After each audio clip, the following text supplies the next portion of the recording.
Bonjour et bienvenue sur ma chaîne, encore très heureux de vous retrouver. Aujourd'hui, je vais parler de l'arnaque du siècle ou de l'escroquerie du siècle. Il s'agit de l'Abdi Blue.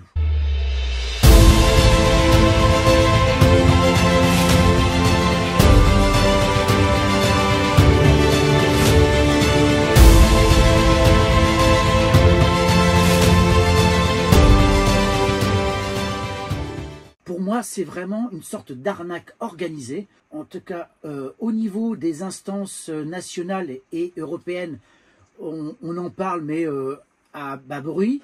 Aujourd'hui, donc, je vous parle de l'Abdi Blue. En effet, face à ce fléau, il va falloir réagir, et surtout face à cette escroquerie. Alors, c'est quoi l'Abdi Blue en deux mots? C'est ce qu'on met dans les véhicules diesel pour limiter la pollution en oxyde d'azote. C'est ce que va utiliser le pot d'échappement pour l'antipollution, étant donné la dangerosité de ces produits pour les poumons, etc. Et là, je suis désolé de vous le dire, mais là, on devrait tous faire le même cri du pigeon, c'est-à-dire qu'on est vraiment des pigeons dans cette affaire. En tout cas, ce cri pourrait s'imposer pour tous ceux qui utilisent l'Abdi Blue, car c'est d'une violence inouïe. Il y a eu notamment un reportage qui se déroulait en Belgique, sauf que malheureusement sur YouTube, on ne peut pas mettre ce type de reportage parce qu'il y a des droits d'auteur qui vous en empêchent. Et cette vidéo vous montre deux choses importantes et vraiment capitales. Premièrement, la double arnaque, c'est-à-dire comment les constructeurs ont imposé un système qui est totalement dysfonctionnel, qui est foireux, puisque ça crée énormément de pannes au bout de 3, 5, 6, 7 ans. Ça crée énormément de problèmes sur le moteur. Alors pourquoi ?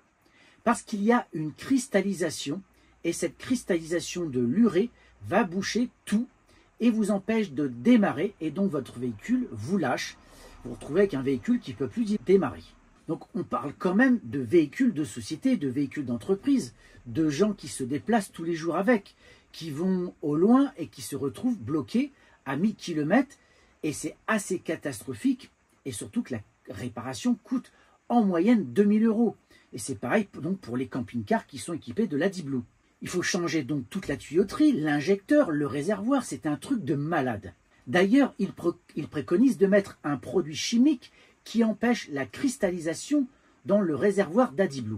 Je ne sais pas si vous en rendez compte du truc quand même. Je signale quand même si la consommation est faible pour 100 km, on parle de 0,2 à 0,4 litres pour tous les 100 km, mais chez Total, 5 litres d'Abdi Blue, c'est 20 €. 5 litres, donc c'est 20 €, donc on est à 4 € le litre. C'est ça la deuxième arnaque.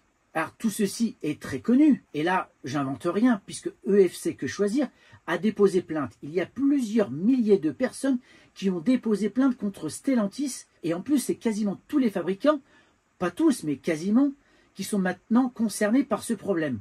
Et c'est de pire en pire, puisque tous les véhicules après 2018 sont très fragiles à ce niveau-là. Et ça c'est quand même dingue. Vous vous rendez compte? Alors effectivement, on peut trouver de l'Abdi Blue dans certaines stations, mais au pistolet, moins cher. Ça, c'est vrai. Mais ce n'est pas le cas partout. Et d'ailleurs, c'est parfois même très compliqué d'en trouver dans des stations au pistolet. Et donc, il faut acheter des bidons. Et les moins chers, vous les trouvez peut-être chez des petits magasins comme Rodi, dans les grandes surfaces. Et encore, on trouve ça à, on va dire, 15 € les 20 litres. Les 15 € les 5 litres. Mais dans les stations essence, si vous allez sur autoroute, etc., c'est 20, 25, 30 € les 5 litres. C'est un truc de malade. C'est donc une affaire assez sérieuse où il y a des milliers de personnes qui se font avoir et qui sont obligées de tricher. Pourquoi ils sont obligés de tricher? C'est assez simple. Pour travailler, notamment pour démarrer, pour pouvoir partir à votre boulot ou pour partir en vacances. Et surtout pour que votre véhicule démarre. Et donc pour éviter que leur véhicule retourne au garage, eh bien certains font cette manipulation. Donc en fait, qu'est-ce qui se passe? Il y a des gens qui trouvent des programmateurs qui mettent leurs valises et qui arrivent à chanter le système Abdi Blue pour ne plus avoir à en mettre. Et ainsi, ils n'ont plus aucun problème. Et on peut le comprendre, quand vous voulez partir au travail, vous avez votre véhicule qui est en panne, vous avez le camion d'entreprise, vous voulez l'utiliser, pompe, il tombe en panne. Les gens en ont marre, et ça peut se comprendre. Et surtout, s'il faut retourner tous les 6 mois ou tous les ans pour faire réparer son véhicule pour à chaque fois 2000 €, c'est un truc de fou. Au niveau du véhicule, vu que tout est électronique, le véhicule vous signale qu'il y a un défaut de système. C'est comme ça que ça se passe. Il y a un système de anti-pollution et les moteurs s'arrêtent. Vous ne pouvez plus démarrer. Alors, il y en a qui ont trouvé donc des systèmes pour faire dire en tout cas hacker le logiciel ou même mettre un faux réservoir pour le court-circuit. Et le système va pouvoir rouler, vous pouvez aller travailler, vous pouvez faire ce que vous voulez, votre véhicule n'aura pas ces problèmes-là. Donc là, vous pouvez vaquer à vos occupations, partir au travail, etc. Il n'y a pas de problème. Mais malheureusement, à partir de janvier 2025, le contrôle technique va pouvoir détecter si vous avez coupé le système AdiBlue. Et là, bim, votre véhicule va être refusé. Mais moi, ce qui m'a choqué le plus dans cette affaire, et encore le mot est faible, c'est que, en fait, je me suis renseigné et je me suis dit, mais c'est quoi cet AdiBlue? Parce qu'en fait, c'est ça le plus important. Qu'est-ce qu'il y a dedans? Ah, ils savent vous trouver des super termes, des trucs pour vous enjoliver le truc. En fait, ils vous mettent une boîte, un bidon magnifique, vous montrez sur la photo, il est vraiment très beau. C'est de l'eau déminéralisée qui est quasiment moins cher, qui est le moins cher sur Terre. Et on vous met 32,5% d'urée. Donc c'est quoi? C'est du NH2, NH2. Et donc l'urée, c'est quoi? Parce que c'est la question qu'il faut se poser, c'est quoi cette urée? Eh bien, c'est un engrais qui est très connu. C'est ce qu'on est capable de produire nous-mêmes. C'est le produit de dégradation des protéines, etc. On en fabrique nous-mêmes de l'urée. C'est pas un truc, voilà, de la molécule, c'est pas une histoire de molécules d'ADN, c'est pas un système hyper compliqué qu'ils ont cherché pendant des dizaines d'années pour trouver ça. Non, non, pas du tout. C'est un truc qu'on nous-mêmes, humains, on est capable de fabriquer, parce que c'est la pisse, en fait, tout simplement. C'est notre urine qui est l'urée. Ce que je dis, bon, bien sûr, c'est pas l'urée en soi, c'est pas notre urée qui est utilisée, c'est cette urée qui est utilisée pour fabriquer l'AdiBlue. Et donc, si vous allez regarder la cotation mondiale de la tonne, combien ça coûte? Avant Axonaut, gérer mon entreprise, c'était pas toujours facile. Facture, les notes de frais, mais grâce à Axonaut, mon comptable est devenu mon meilleur ami. En fait, ça coûte 350 à 360 environ la tonne. Voilà ce que ça coûte, les 1000 kilos. Et à 32,5%, un bidon de 5 litres, ça contient combien à votre avis? Eh bien, un bidon de 5 litres, ça contient un tiers, ça fait environ 1,5 kg. Donc 1,5 kg à 35 centimes le kilo, ça fait 50 centimes d'urée. Et on va dire, grosso modo, 20 centimes d'eau déminéralisée. C'est donc le bidon qui coûte le plus cher dans cette affaire, avec bien sûr le packaging.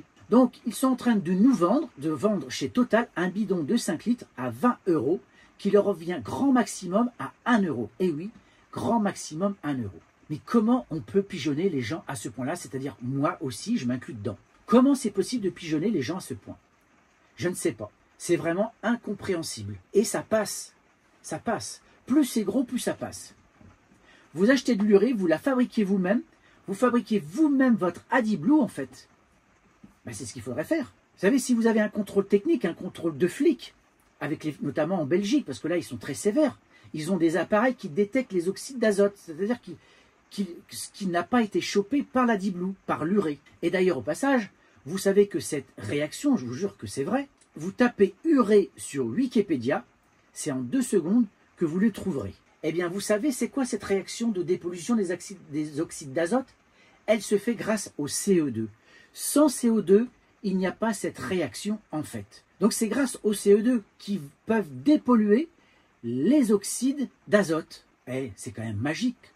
C'est quand même extraordinaire. On pourrait très bien fabriquer notre propre produit, mais ce n'est pas très intéressant parce que la consommation, elle est très faible. Mais pour des flottes de camions, pour des véhicules de location, effectivement pour ceux qui louent les véhicules, et aussi notamment les entreprises de livraison, et sur les semi-remorques, qui consomment énormément, eh bien eux, ils vont faire des économies de malades, parce qu'ils font beaucoup de kilométrage. Et du coup, si tu achètes tes 10 kilos de produits d'urée, eh bien tu en as pour un bon moment pour faire l'AdiBlue. Et 10 kilos à 35 centimes, eh bien ça fait 3,50. Et donc là, tu en as quasiment pour la vie du moteur. Donc comment c'est possible de faire ça? Comment on peut se faire arnaquer? Et comme je vous le disais, si vous fraudez, eh bien en Belgique, c'est 2500 € d'amende. Eh ouais, 2500 € l'amende, eh bien c'est énorme. C'est énorme. Mais par contre, quand il s'agit de tenter de faire pression sur Stellantis et les autres fabricants, comme Toyota, il y en a plein d'autres, hein, pour réparer leurs conneries, leurs pannes, et le défaut de ce système, qui est en fait une grosse arnaque, une escroquerie même, c'est un défaut de fabrication, normalement ça doit être réparé, ils doivent se débrouiller. Soit ils mettent en circulation un système qui fonctionne et qu'ils ont vérifié la réalité du fonctionnement, Donc ça doit fonctionner correctement, ce qui doit être en principe demandé à n'importe quel fabricant sur la planète Terre. C'est-à-dire que tu vends un système qui fonctionne, qui ne tombe pas en panne tous les 10 000 km, tous les 15 000 ou tous les 20 000. Ou sinon, eh bien, tu répares à ta charge. Ce n'est pas les gens, ce n'est pas à nous, aux consommateurs, qui doivent payer 2 000 € le changement du réservoir, plus le véhicule qui doit rester au garage toute la journée, enfin, ou voire plus. C'est quand même hallucinant. Pour moi, ça fait presque une escroquerie en bande organisée, ce truc-là. Pire que ça, Stellantis reste muet. Dans le fameux reportage qui a été fait en Belgique, eh ben, ils ne répondent pas aux journalistes. En fait, ils ne peuvent pas répondre parce qu'ils savent très bien qu'ils n'ont pas de réponse à donner à ça, puisqu'ils sont en faute. Ils ont trop peur. Alors, il y a juste des mails et éventuellement, ils vont faire quelques petites offres. Ils font des petites promotions. Mais ils vont, par exemple, vous dire, bah tiens, on vous offre le réservoir, mais vous allez payer la main d'œuvre. Ben non, il faut tout payer, il faut tout offrir à celui qui a acheté votre véhicule. Et dans tous les cas, quand l'État doit taper sur les faibles, c'est-à-dire le consommateur, là, ils mettent en place des contrôles d'azote, ils mettent en place des contrôles techniques pour te contrôler. Et si tu refuses de payer, par exemple comme en Belgique, bim, 2 500 € d'amende. Génial. Vous voyez, ils sont très efficaces pour nous taper dessus, et dès qu'il faut agir pour pousser les constructeurs, les Stellantis, etc., pour leur dire, écoutez, oh, on se calme, vous allez réparer vos conneries tout de suite, vous trouvez une solution, c'est votre problème. Mais ce n'est pas le nôtre, et ce n'est pas celui du consommateur. Et bien là, il n'y a plus personne. En fait, c'est toujours la même problématique.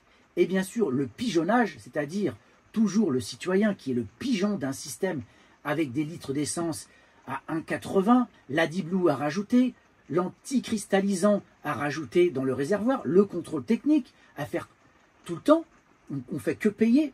Et là en plus, ils raccourcissent les délais en augmentant les tarifs, c'est insupportable. C'est de la pigeonnisation de la société qui est phénoménale et malheureusement, pratiquement personne ne dit rien. Comment on peut vendre un bidon dont le coût de revient est 1 € et vous le vendez à 20 €? Mais comment c'est possible? Comment c'est possible de laisser faire ça? Tout ceci vous démontre qu'il n'y a ni loi du marché, ni protection du consommateur, il n'y a rien de rien. Tout le monde arnaque tout le monde dans ce pays et en Europe et dans les pays occidentaux. Et ça montre aussi un truc, c'est que tout le business est fictif. En France, en Europe et dans tous ces pays, il n'y a pas de réelle création de richesse. C'est un gonflement des chiffres. Le PIB français est totalement bidon. Parce que vendre un produit de 1 € à 20 €, ça gonfle le chiffre d'affaires. Mais ce n'est pas de la richesse. Ça reste un bidon qui coûte 1 €. Et c'est exactement pareil pour tout le reste. C'est pareil pour tout le reste. Il y a donc un gonflement des chiffres, des prix, des tarifs. Et ça ne correspond pas à une réelle richesse. Et ça, je pense que c'est embêtant pour le consommateur.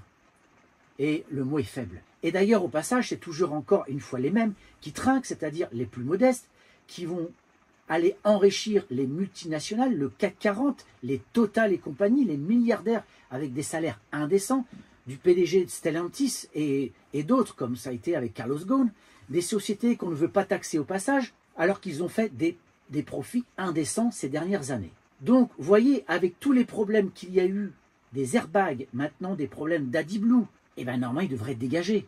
Enfin, je ne sais pas. Quitte à le mettre même en prison, parce que pour moi, c'est de l'arnaque qui est organisée. Le mec, il prend ses 100 000 € par mois, voire peut-être même plus, avec en plus des millions en stock option.